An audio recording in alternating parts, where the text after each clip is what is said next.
किसी गांव में दानचंद्र नाम के पंडित जी रहा करते थे। उनका नाम ही ध्यानचंद्र था। वह थे बहुत कंजूस। उनकी पत्नी और उनके बीच अक्सर इसी बात को लेकर बहस हुआ करती थी। उनकी पत्नी कहती थी कि पंडित जी थोड़ा दान पुण्य किया करो और पंडितों को खिलाया करो, इससे आप पुण्य का खाता कुछ जमा कर पाओगे। पंडित जी कहते थे, मुझे मत बताओ, मैं सब कुछ जानता हूँ। दान पुण्य मैंने बहुत किया हुआ है। मैं बिना पैसे लिए ही पूजा करवा देता हूँ। क्या करना सब ठीक है, बढ़िया है। दान क्या करना, दुनिया कर रही है दान।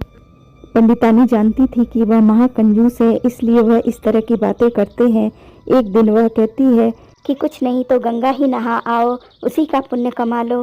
तो वह कहते हैं कि तुम औरतों को तो चैन ही नहीं पड़ता है। चलो ठीक है, मैं कोशिश करता हूँ और किसी दिन जाता हूँ। और फिर एक दिन वह कहते हैं ठीक है, आज जाते हैं। पंडित जी गंगा स्नान के लिए निकल पड़ते हैं। रास्ते में उन्हें लोग देखते हैं तो पूछते हैं, पंडित जी आज कहाँ जा रहे हो? तो कहते हैं कि मैं तो गंगा स्नान के लिए जा रहा हूँ। वो कहते हैं कि अरे कुछ सवारी कर लो। वो कहते हैं कि कौन पैसा खर्च करेगा, मैं तो पैदल ही जाऊंगा। 12 किलोमीटर दूर पंडित जी पैदल पैदल ही जाते हैं कि कहीं पैसे ना खर्च हो जाएं। और जब घाट पे पहुंचते हैं तो देखते हैं यहाँ तो भीड़ है। घाट पर जाऊंगा तो पंडित दान मांगेंगे, इसलिए मुर्दा घाट पर चलता हूँ, कोई मिलेगा ही नहीं। अब तो पंडित जी मुर्दा घाट पे जाके नहाने लगते हैं, डुबकियों पे डुबकियां मारते हैं। सोचते हैं सारा पुण्य आज ही कमा लूं, पत्नी फिर से ताना नहीं देगी। और वह अपना नहा ही रहे थे, तभी विष्णु जी सारी लीला देख रहे थे। वह भी चुटकी लेने की सोचते हैं। कहते हैं ऐसा कंजूस तो कभी देखा ही नहीं। वह नदी के किनारे पंडा बनकर पहुंच जाते हैं और जैसे ही वह डुबकी लगा के ऊपर निकलता है तो वह कहते हैं, यजमान की जय हो। देखता है सामने पंडा, उसे चक्कर आने लगता है। वह कहता है यहाँ भी आ गए, यहाँ भी। तब विष्णु जी कहते हैं कि हम संतोषी ब्राह्मण हैं, इसलिए एकांत में ही पड़े रहते हैं। हम वहाँ नहीं रहते जहाँ और पंडा रहते हैं। और तुम्हारे जैसा कोई ना कोई यजमान ऐसा आ जाता है जो साल साल भर का इंतजाम करके चला जाता है। तो तुम भले आ गए, 1 वर्ष का इंतजाम कम से कम कर हम नहीं दो। कर सकते, हम नहीं कर सकते, नहीं करेंगे, नहीं, बिल्कुल नहीं। 1 साल का नहीं कर सकते तो 6 महीने का कर दो, महीने भर का कर हम दो। 1 दिन का भी नहीं कर तो सकते। करना तो पड़ेगा, नहीं तो हम तुम्हें जाने नहीं देंगे, तुम्हें जल से निकलने ही नहीं देंगे।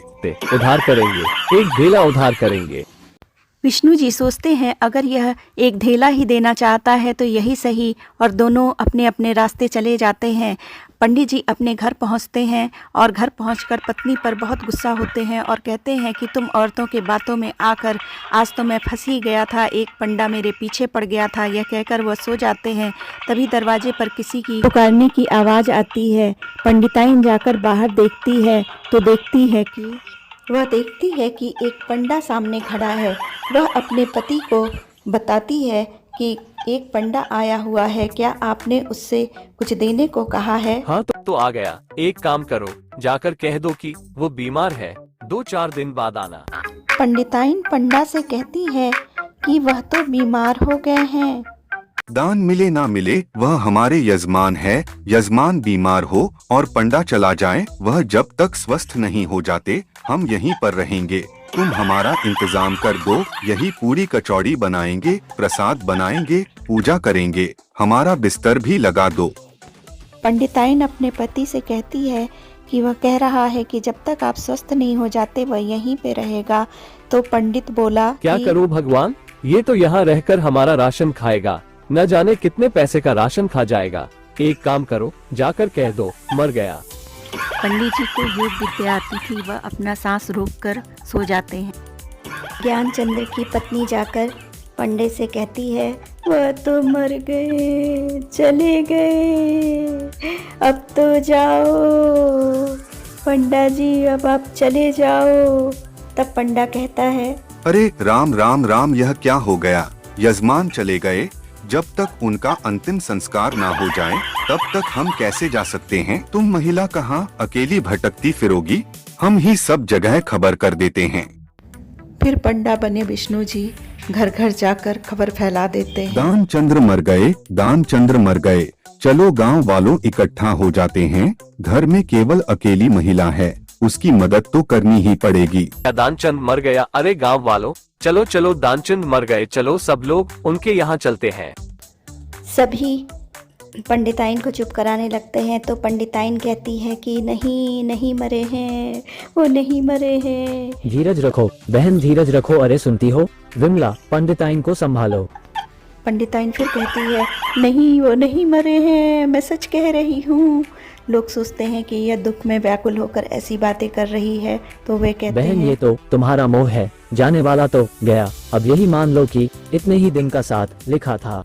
गांव वाले कहते हैं कि अब देर नहीं करते हैं, इन्हें जलाने के लिए ले चलते हैं। विष्णु जी सारी लीला देख रहे थे। वह सोचते थे कि अब तो यह उठ जाएगा, लेकिन वह फिर भी नहीं उठता है और कहते हैं ये कैसा कंजूस इंसान है। हम कहीं नहीं हारे, लेकिन आज तो हम भी हार गए।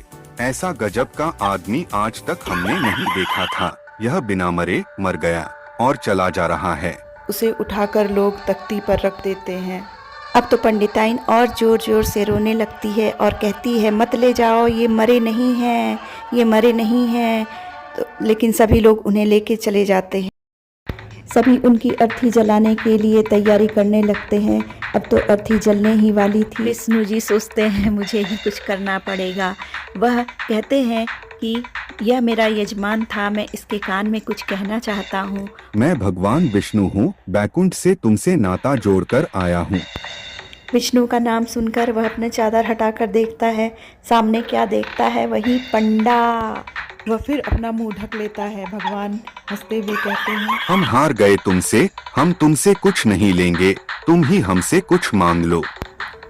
साक्षात विष्णु वरदान मांगने को कह रहे थे और वह कंजूस इंसान केवल यही कहता है कि धेला दीजो छोड़ बस, और मुझे आपसे कुछ नहीं चाहिए। मैंने तुम्हें जो धेला देने का करार किया था वह मैं तुम्हें नहीं दूंगा, बस इतनी सी मेरी बात मान जाओ और मुझे आपसे कुछ नहीं चाहिए। विष्णु जी कहते हैं तथास्तु, और उनके ऐसा कहते ही वह उठकर बैठ जाता है।